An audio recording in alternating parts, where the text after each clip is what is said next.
Welcome to the vault. I see you finally got the courage to unlock it. Sit back, enjoy. It's all for fun. But don't forget to lock the door on your way out. You never know what may be following you.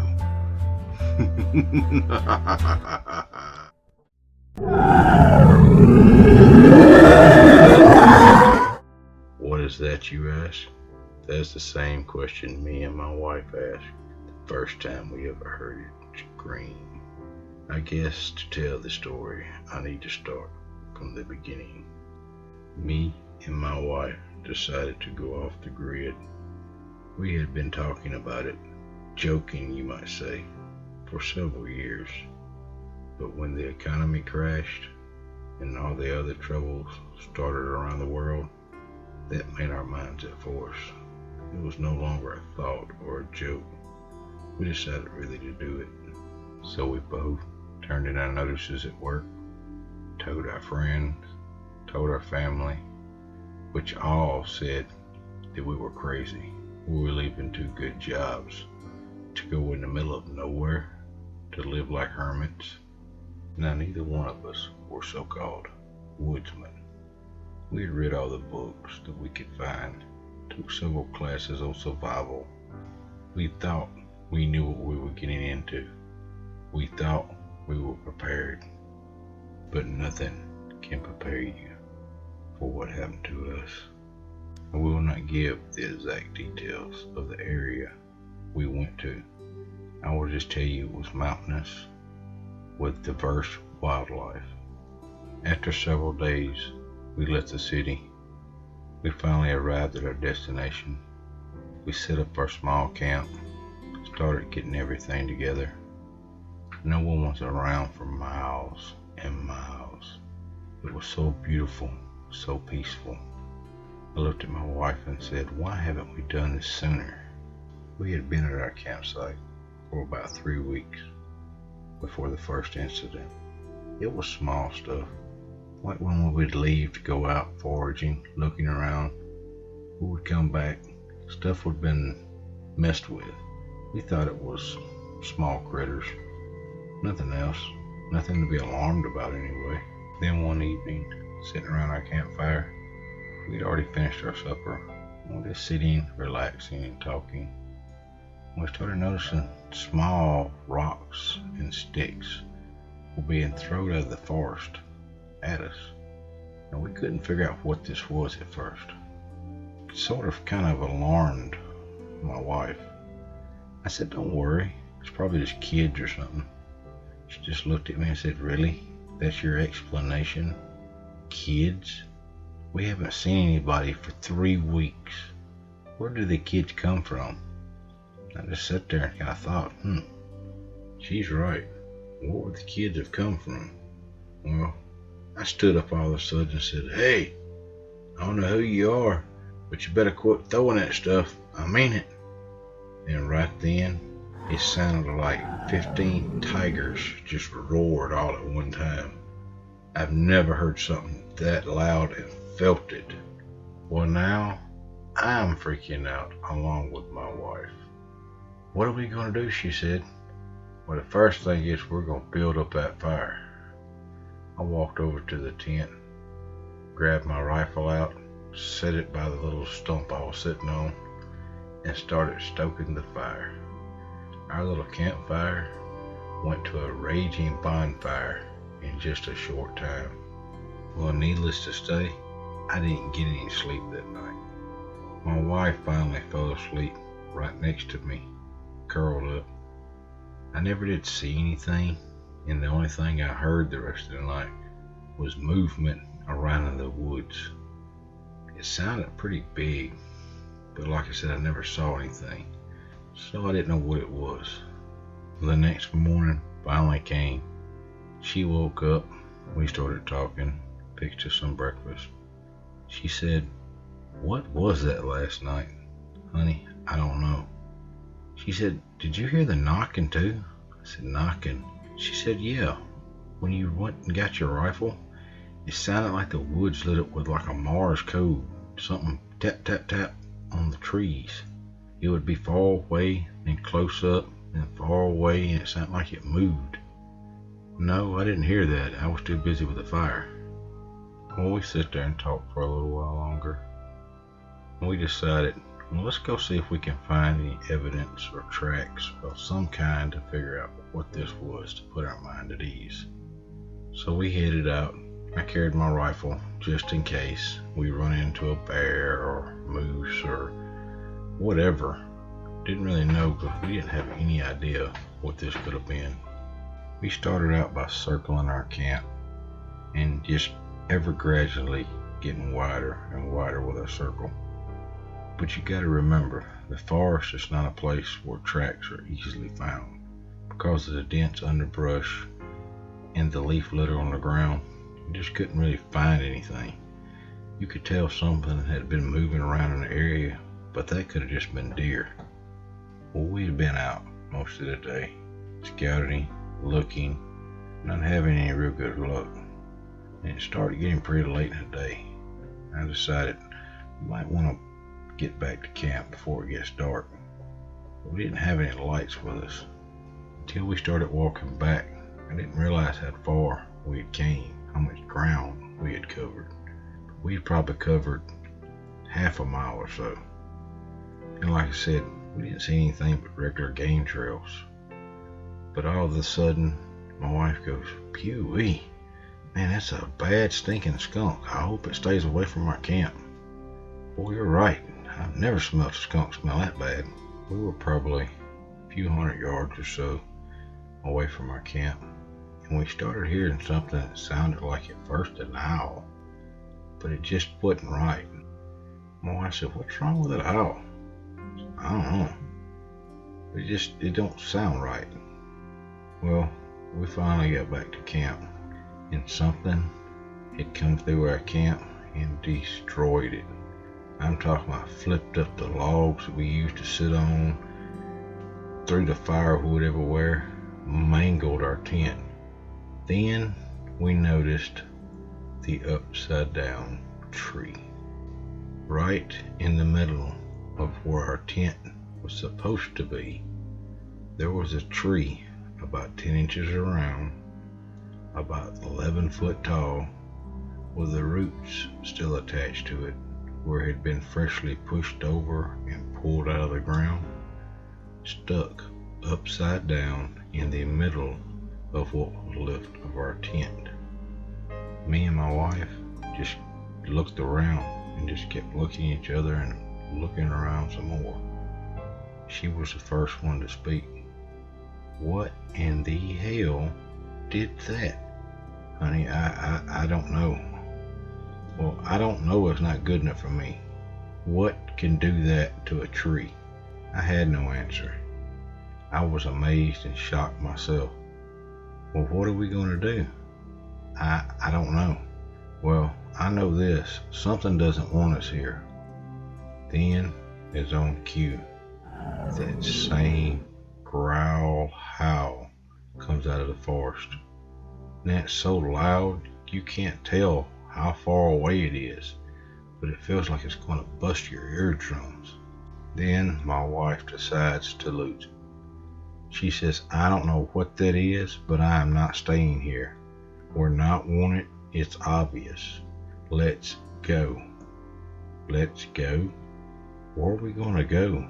We're 2 days hike from where we left our truck. Look, the longer we stand here and talk about it, the longer it's going to take us to get back to the truck. I'm not staying anywhere around where something can do that with a tree and sounds like that." So with that being said, she turns, starts grabbing her pack, and starts packing everything she can in it. I do the same. Right as it starts to get twilight dark, we head out. We only had one flashlight that was still working, and it wasn't working all that well. We had been walking for about 5 hours, at a pretty good pace, I would have to say. Then, all of a sudden, our one and only flashlight died. And when it died, it plunged us into the blackest dark you had ever saw. I told my wife, only thing we can do is stop and wait. If we try to do this when we can't see, we're going to get hurt. Then what are we going to do? Well, needless to say, she was not happy about this. But there was nothing else we could do. So we took our packs off, found us a nice little area, put our packs down in front of us. I had my rifle out, laid on front of the packs, and we sit there. Now I'm not sure exactly how long we had been sitting there, but it had been a long time. Then we started hearing little noises. My wife gripped my arm. What is that? Honey, I don't know. Just be quiet. Then the little noises turned into big noises. It sounded like it was circling us, like it knew right where we were. But how? We couldn't see. How could it see us? That's when the little pine cones and little rocks and different things started pelting us. Then they got a little larger, and you could hear grunts and all different kind of weird animal noises. The only thing I could think of was, it sounds like we're at a zoo. There's nothing out here supposed to make those kind of noises. Nothing I've heard of anyway. Nothing I read about. My wife said, wait a minute. What if they can smell us? Smell us? Yeah, you know, smell us. Well, I guess so. You know, animals do have a very good sense of smell most of the time. Yeah, but what if they're attracted to blood? Okay, why? Are you cut or hurt? Well, not exactly. What do you mean not exactly? Where are you hurt? No, I don't mean that kind of blood. You know, female blood? I didn't know what to say. I don't know if animals are attracted to a female's monthly cycle. What was I supposed to say? She started lightly sobbing. Told her, I said, it's going to be okay. It's going to be okay. Then I heard a smash or some sort of crash. And that's the last thing I remember before I woke up. And I was in a daze then, kind of going in and out. I think it had been daylight for a little while. Looking around, my rifle's gone, our packs are gone, and most important, my wife is gone. I snapped to. Oh my Lord, I start calling her name, screaming to the top of my lungs, running around like a madman. Off in the distance, could have swore I heard her scream, way off in the distance. So I frantically start heading that direction. I haven't went far, and I find a piece of her overshirt. I grab it, clutch to it. Now I'm really moving. Every once in a while I keep coming across a bit of shirt here, a shoe there. Why is she shedding her clothes? And I'm still screaming her name. But this is an area I've never been in before. I'm thinking, why would she go this way? So I continue the direction I'm going, still screaming her name, to the point where I'm hoarse now. Can't talk anymore, can't scream anymore, but I can't stop. I finally get to the top of this peak that overlooks the valley where we were in, and I can see our camp way off in the distance. You could have stood right here and watched us, and we would have never known it. That's it. Maybe she went back to the camp. She had to. So I scramble down and start heading towards camp. It's dark when I get there. I'm tripping over everything. I must have sounded like God knows what coming through the bushes. I get to camp. She's not there. There's nobody there. It's just like we left it. I fall to my knees, start praying to God, crying my eyes out. What am I going to do?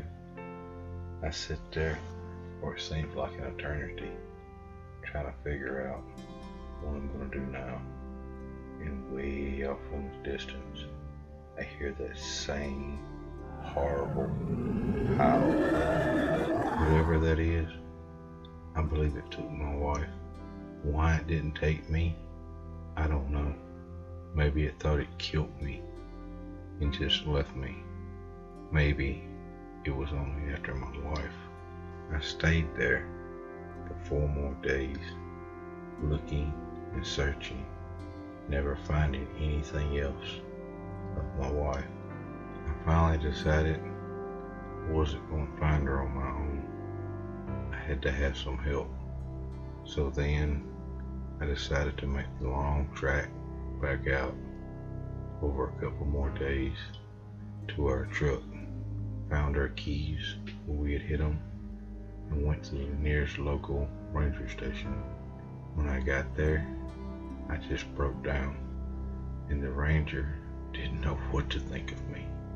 So he told me, he said, "Son, you're going to slow down and tell me what's going on again so I can understand you and help you." So I told him the whole story, just like I just did to you. I expected him to think this is some kind of crazy guy that's done something with his wife. But to my surprise, he just put his hand on my shoulder and said, "Son, we're fixing to get you some help." He immediately turned around, picked up his phone, started making phone calls. Within 3 hours, there were several hundred volunteers and rangers and police officers and sheriff's deputies there waiting for me to carry on back to where our camp was. So we headed out. Now it took us 2 days to get back in to where we were. We get to the campsite and everything's just like I'd left it before. People are walking around looking. The sheriff's deputies kept most everybody else back. The rangers are looking. They're making notes. Then, it's like they'd seen this before or something. They said, "Okay, we need to start searching here, here, and here." Broke out a map. Started making spots on a map. That's where they broke people up to go looking. I had told them that I had found bits and pieces of her clothes from where something had attacked us. He just shook his head, said, "Where'd you put the clothes, son?" I said, "They're laying there," and flat wolves left the tent back. And they had brought dogs in. The dogs smelled the clothes. This is one of the other odd things. After the dogs smelled the clothes, they struck out like they had gotten a scent. The only problem is they followed the trail in that we had took that morning when we went to investigate what had been around our camp that night before.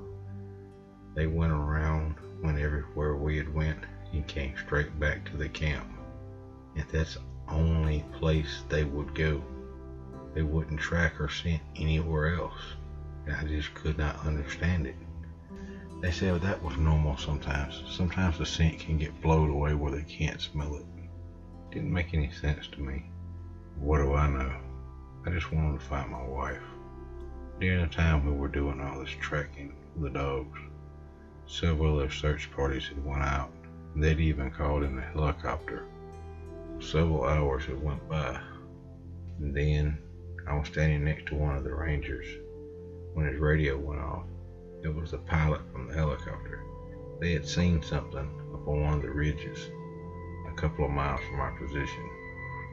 So we headed that way. It took us a couple of hours to get there. When we got there, I identified the rest of my wife's clothes, her pants, and her other shirt. I asked the ranger, why would she climb up this high, and why would she take her clothes off? He just looked at me and shook his head and started bagging the clothes. We'd gotten late in the afternoon, and they'd started calling in the other searchers to meet back up at our campsite. That evening, the sheriff's deputies and the rangers had kind of like a little personal meeting away from everybody else. And they had decided to send most of the volunteers back with a couple of the rangers. I didn't understand why, and I was very upset about this. I asked the ranger later about this, and he assured me that all efforts were being made to find my wife. I just looked at him and nodded my head. We kept looking for several days. Every day, more and more volunteers would leave. Finally, it was just down to me and a couple of rangers and sheriff's deputies. On the evening of the 25th day, we all came back and sat around the campfire. And one of the deputies told me, "Son, you know, you may have to get used to the idea we're not going to find her." I just looked at him across the campfire and said, "I will never give up." And like on cue, you heard the scream. One of the sheriff's deputies grabbed for his weapon and said, "What in the hell is that?" I just looked at him back across the fire. "That's what took my wife. I know it is." The next day was the last day of the search. We never did find my wife. We never did find another trace of her. It was like she disappeared off the face of the earth. To anybody thinking about going into the woods, make sure you know what you're doing, because there's something out there. There's something taking people. And to the people that have lost loved ones that were never found, my heart goes out to you. I hope one day you find closure. I will never stop looking until I find her. Thank you for reading my letter.